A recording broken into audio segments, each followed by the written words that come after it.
اور ہم نے ہر ایک امت کے لیے قربانی کا طریق مقرر کر دیا ہے تاکہ جو مویشی چوپائے اللہ نے ان کو دیے ہیں ان کے ذبح کرنے کے وقت ان پر اللہ کا نام لیں۔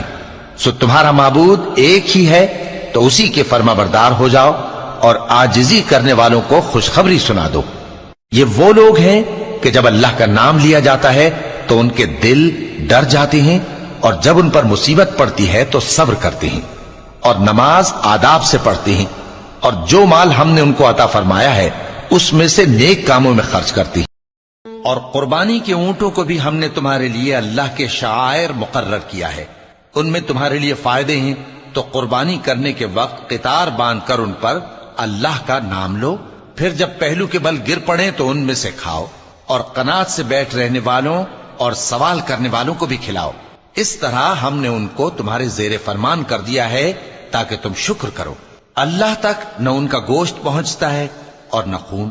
بلکہ اس تک تمہاری پرہیزگاری پہنچتی ہے۔ اسی طرح اللہ نے ان کو تمہارے زیر فرمان کر دیا ہے تاکہ اس بات کے بدلے کہ اس نے تم کو ہدایت بخشی ہے اسے بزرگی سے یاد کرو۔ اور اے پیغمبر،